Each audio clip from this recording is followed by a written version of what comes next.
एक संत बरसाना में रहते थे और हर रोज सुबह उठकर यमुना जी में स्नान करके राधा जी के दर्शन करने जाया करते थे। ये नियम हर रोज का था। जब तक राधा रानी के दर्शन नहीं कर लेते थे तब तक जल भी ग्रहण नहीं करते थे। दर्शन करते करते तकरीबन उनकी उम्र 80 वर्ष की हो गई थी। आज सुबह उठकर रोज की तरह यमुना में स्नान किया और राधा रानी के दर्शन को चले गए। मंदिर के पट खुले और राधा रानी के दर्शन करने लगे। दर्शन करते करते संत के मन में भाव आया कि मुझे राधा रानी के दर्शन करते करते आज 80 वर्ष हो गए हैं, लेकिन मैंने आज तक राधा रानी को कोई भी वस्त्र नहीं चढ़ाया।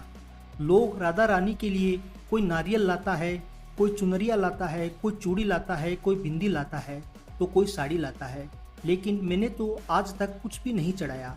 ये विचार संत जी के मन में आया, जब सभी मेरी राधा रानी के लिए कुछ ना कुछ लाते हैं तो मैं भी अपनी राधा रानी के लिए कुछ ना कुछ लेकर जरूर आऊंगा, लेकिन क्या लाऊं जिससे मेरी राधा रानी खुश हो जाए। तो संत जी ये सोचकर अपनी कुटिया में आ गए। सारी रात सोचते सोचते सुबह हो गई। उठकर स्नान किया और आज अपनी कुटिया में ही राधा रानी के दर्शन पूजन किए। दर्शन के बाद मार्केट में जाकर सबसे सुंदर वाला लहंगा चुनरिया का कपड़ा लाए और अपनी कुटिया में आकर अपने ही हाथों से लहंगा चुनरिया को सीला और सुंदर से सुंदर उस लहंगा चुनरिया में गोटा लगाई। जब पूरी तरह से लहंगा चुनरिया को तैयार कर लिया तो मन में सोचा कि इस लहंगा चुनरिया को अपनी राधा रानी को पहनाऊंगा तो बहुत ही सुंदर मेरी राधा रानी लगेगी। ये सोचकर आज संत जी उस लहंगा चुनरिया को लेकर राधा रानी के मंदिर को चले। मंदिर की सीढ़ियां चढ़ने लगे और अपने मन में सोच रहे हैं, आज मेरे हाथों के बनाए हुए लहंगा चुनरिया राधा रानी को पहनाऊंगा तो मेरी लाडली बहुत सुंदर लगेगी। ये सोचकर जा रहे हैं। इतने में एक बरसाना की लड़की आई और बाबा से कहती है, बाबा आज बहुत ही खुश हो, क्या बात है बाबा बताओ ना। तो बाबा ने कहा, लाली आज मैं बहुत खुश हूँ। आज मैं अपने हाथों से राधा रानी के लिए लहंगा चुनरिया बनाया है। इस लहंगा चुनरिया को राधा रानी जी को पहनाऊंगा और मेरी राधा रानी बहुत सुंदर दिखेगी। उस लाली ने कहा, बाबा मुझे भी दिखाओ ना, आपने लहंगा चुनरिया कैसी बनाई है। लहंगा चुनरिया को देखकर वो लड़की बोली, अरे बाबा राधा रानी के पास तो बहुत सारी पोशाक है, तो ये मुझे दे दो ना। तो महात्मा बोले, बेटी तुमको मैं दूसरी बाजार से दिलवा दूंगा, ये तो मैं अपने हाथों से बनाकर राधा रानी के लिए लेकर जा रहा हूँ, तुमको और कोई दूसरा दिलवा दूंगा। लेकिन उस छोटी सी बालिका ने उस महात्मा का दुपट्टा पकड़ लिया, बाबा ये मुझे दे दो। पर संत जी भी जिद करने लगे कि दूसरी दिलवाऊंगा, ये नहीं दूंगा। लेकिन वो बच्ची इतनी तेज थी कि संत के हाथ से लहंगा चुनरिया को छीन कर भाग गई। अब तो बाबा को बहुत ही दुख लगा कि मैंने आज तक राधा रानी को कुछ नहीं चढ़ाया, लेकिन जब लेकर आया तो लाली लेकर भाग गई। मेरा तो जीवन ही खराब है, अब क्या करूंगा। ये सोचकर संत उसी सीढ़ियों में बैठ के रोने लगे।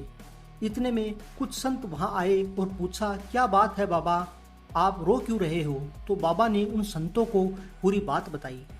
संतों ने बाबा को समझाया और कहा, आप दुखी मत हो, कल दूसरी लहंगा चुनरिया बना के राधा रानी को पहना देना, चलो राधा रानी के दर्शन कर लेते हैं। इस प्रकार संतों ने बाबा को समझाया और राधा रानी के दर्शन को लेकर चले गए। रोना तो बंद हुआ, लेकिन मन खराब था, क्योंकि कामना पूरी नहीं हुई थी। तो अनमने मन से राधा रानी का दर्शन करने जा रहे थे और मन में ये सोच भी रहे थे कि मुझे लगता है कि किशोरी जी की इच्छा नहीं थी, शायद राधा रानी मेरे हाथों से बनी पोशाक पहनना ही नहीं चाहती थी। ऐसा सोचकर बड़े दुखी होकर जा रहे हैं। मंदिर आकर राधा रानी के पट खुलने का इंतजार करने लगे।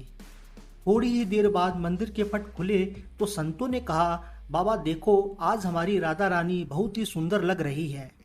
संतों की बात सुनकर जैसे ही बाबा ने अपना सिर उठाकर देखा तो जो लहंगा चुनरिया बाबा ने अपने हाथों से बनाकर लाए थे वही आज राधा रानी ने पहना था। बाबा बहुत ही खुश हो गए और राधा रानी से कहा, राधा रानी आपको इतना भी सब्र नहीं रहा, आप मेरे हाथों से मंदिर की सीढ़ियों से ही लेकर भाग गई, ऐसा क्यों।